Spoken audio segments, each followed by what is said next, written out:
历经九生九世，我早已无所畏惧。 Selamat menonton untuk semuanya. Video ini hanya alur cerita tentang film Donghua yang berjudul Divine Dao Emperor. Tanpa banyak basa-basi, mari kita langsung saja masuk ke alur ceritanya. Pada akhir episode sebelumnya diceritakan bahwa Qin Yang bertemu kembali dengan mantan tunangannya Chu Ningxi saat akan makan di restoran Shengkui bersama yang lainnya. Kebetulan sekali. Qin Yang juga tersenyum tipis ketika dia melihat wanita di depannya. "Mengapa kamu di sini?" Wanita itu menatap Qin Yang dan mendengus, "Ini bukan tempat untukmu.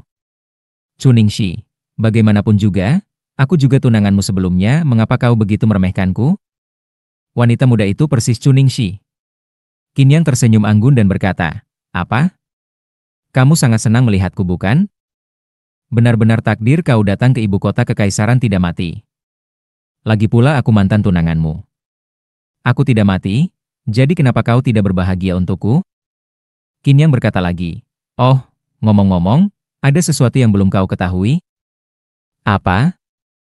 "Ayahmu, Chu Shanhe telah kubunuh. Ngomong-ngomong, ada juga Ling Shicheng. Kau juga bisa memberitahu Ling Tian. Jika kau ingin balas dendam, datang saja padaku." "Apa?" Begitu kata-kata ini keluar, tubuh Chu Ningxi bergetar. "Ayah, mati. Bagaimana mungkin?" Untuk menghadapi keluarga Qin, keluarga Chu dan keluarga Ling bahkan mengundang para ahli dari alam Linghai tingkat ketiga.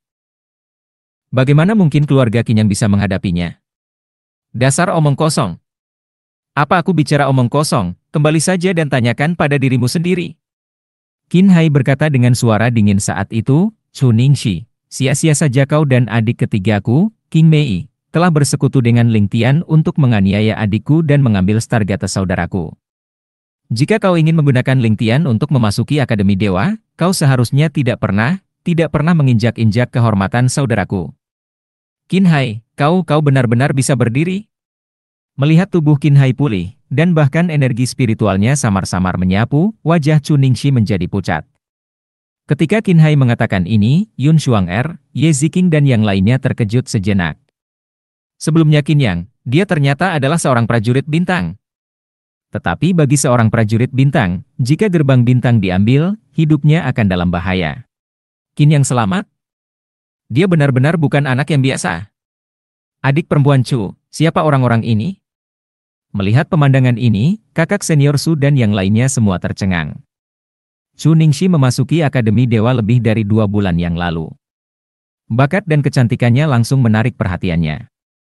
Sangat disayangkan bahwa Chu Ningxi dan Ling Tian menjadi sangat dekat, dan dia tidak pernah memiliki kesempatan. Akhir-akhir ini, Ling Tian tampaknya mundur, jadi dia menemukan kesempatan untuk mengundang Chu Ningxi keluar. "Kakak senior Su, ini musuhku." Chu Ningxi berkata langsung pada saat ini, "Tolong saudara Su bantu aku membunuhnya." Chu Ningxi menatap Qin Yang dengan tatapan kejam. "Kau akan membunuhku setelah kita bertemu?" Qin Yang tersenyum sedikit dan berkata, "Bahkan jika pertunangan itu dibatalkan, kau tidak perlu bersikap begitu kejam kan? HMPH, bocah, tidak peduli siapa kau, jika kau menyinggung adik muda Chu, berarti kau menyinggungku, Su Shengyo." Su Shengyo melangkah maju saat ini, menatap Qin Yang, dan meraihnya dengan telapak tangannya. "Ye Ziqing, bunuh dia." Qin Yang terlalu malas untuk bergerak saat ini. Dengan perintah, Ye Ziqing berdiri dan meraih lengan Su Shengyo dengan satu tangan. "Apa?" Su Shengyo berteriak saat ini. Bagaimanapun, dia berada di level kedua alam laut spiritual. Meskipun kekuatannya tidak rendah, Ye Ziqing adalah master level keempat alam laut spiritual. Ada suara berderak, dan wajah Su Shengyo menjadi pucat. "Ye Ziqing." Melihat Ye Ziqing, Su Shengyo mendengus, "Apa yang kamu lakukan? Kamu adalah wanita muda yang bermartabat dari keluarga Ye, dengan orang seperti ini? Apakah masuk akal jika berita tersebar? Orang-orang seperti itu?" Qin Yang terkejut, dan berkata, "Orang macam apa orang seperti ini? Orang yang tercela dan tidak tahu malu." Su Shengyo mendengus, "Membunuh seluruh keluarga dan berpura-pura menjadi korban di sini benar-benar tidak manusiawi. Benarkah?" Qin Yang tersenyum tipis dan berkata, "Kalau begitu aku akan menunjukkan kepadamu apa itu ketidakmanusiawian." Setelah kata-kata itu terucap, Qin Yang menatap Ye Ziqing. Mengapa kamu masih berdiri di sana? Bunuh dia. Benar-benar terbunuh?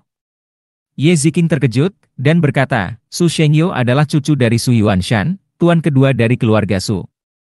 Jika aku membunuh seseorang, apakah aku masih harus bertanya siapa orang ini? Qin Yang bertanya dengan tidak sabar. Aku mengerti. Qin Yang. Melihat bahwa Ye Ziqing benar-benar akan melakukan sesuatu, Chu Ningxi berteriak, kamu berani membunuh murid-murid Akademi Dewa? Akademi Dewa tidak akan membiarkanmu pergi. Akademi Dewa. Qin Yang bergumam pada dirinya sendiri, tetapi dalam benaknya, dia mengingat kejadian saat itu. Di bawah muridnya Qing Yun, selain Ming Yuan, yang merupakan murid yang lebih menonjol, ada satu lagi yang bernama Tian Qingxi.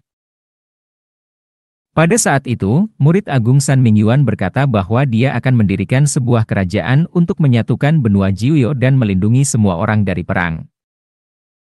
Dan murid kecil ini berlari keluar dan berkata bahwa dia ingin membangun sebuah perguruan tinggi, dan di kekaisaran sang kakak, dia akan mencerahkan dan mendidik lebih banyak orang untuk menjadi prajurit. Saat itu, ketika mereka berdua berbicara dengan Mingyuan, mereka ditegur oleh Mingyuan, sang guru. Pada akhirnya, dia bertanya pada dirinya sendiri. Sebagai Kaisar Jiuyo, Qin Yang lebih mencintai kedua murid dan cucu ini, jadi dia setuju. Dalam analisis terakhir, apakah itu Kekaisaran Beiming atau Akademi Dewa, semua yang dibangun memiliki bagiannya. Bahkan kota Beiming dibangun olehnya sendiri dengan memindahkan gunung dan mengisi lautan. Pegunungan Beiming yang terhubung dengan kota Beiming dipindahkan olehnya secara tiba-tiba. Tujuannya adalah agar para murid Akademi Dewa dapat dengan mudah memasukinya, memburu dan membunuh binatang buas, serta mengasah kekuatan mereka. Bagi kota Beiming dan Akademi Dewa, tidak ada yang lebih tahu daripada dia. Qin Yang menyingkirkan ingatannya, tersenyum tipis, dan berkata, jika Akademi Tianjin berani melawan, aku akan menghancurkannya. Begitu kata-kata ini keluar, seluruh aula menjadi sunyi. Berani melawan, menghancurkannya begitu saja. Di seluruh kekaisaran Beiming, siapa yang berani mengatakan kata-kata seperti itu? Bunuh. Qin Yang berbicara lagi. Berhenti. Pada saat ini, sebuah teriakan tiba-tiba terdengar. Dari lantai dua sosok turun pada saat ini.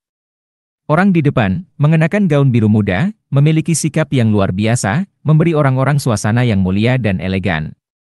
Orang di belakang mengenakan seragam militer seputih awan, dengan sosok yang sedikit kekar. Keduanya berusia sekitar 20 tahun, tetapi jelas bahwa orang di depan memiliki status yang lebih mulia. Pangeran ke-6. Kakak ke-4. Melihat mereka berdua, Cheng Xinhui berdiri dan menangkupkan kedua tangannya. Pangeran ke-6 Ming Che. Tuan muda ke-4 Pavilion Shengdan, Cheng Yuncai. Kedua orang ini adalah kebanggaan surga yang terkenal di ibu kota kekaisaran. Ming Che melangkah maju saat ini, dan berkata, mengapa kamu perlu membunuh orang untuk melampiaskan amarahmu? Bahkan di jalan-jalan ibu kota kekaisaran, membunuh orang adalah melanggar hukum. Saudara ini, jika bisa dibicarakan, mengapa kamu harus menggunakan pedangmu? Pada saat ini, Ming Che memiliki sikap persuasif. Mendengar ini, Qin Yang mengerutkan kening. Tetapi Ming Che berjalan mendekati Chu Ningxi dan berkata dengan senyum ringan, Nona Chu, kita bertemu lagi. Pangeran ke-6. Kamu tidak perlu memanggilku Pangeran ke-6, panggil saja aku Ming Che. Ming Che tersenyum tipis. Melihat ekspresi sedih Chu Ningxi, Ming Che merasa hatinya akan meleleh. Ternyata itu adalah orang buta lainnya. Qin Yang berdiri saat ini, tidak peduli memperhatikan orang-orang ini, dan langsung menuju Chu Ningxi. Apa yang kamu inginkan? Chu Ningxi bersembunyi di belakang Ming Che dengan penampilan yang menyedihkan. Apakah Qin Yang benar? Sudah terlalu banyak bagimu untuk membunuh seluruh keluarga, dan sekarang kamu ingin melakukan sesuatu pada Nona Chu.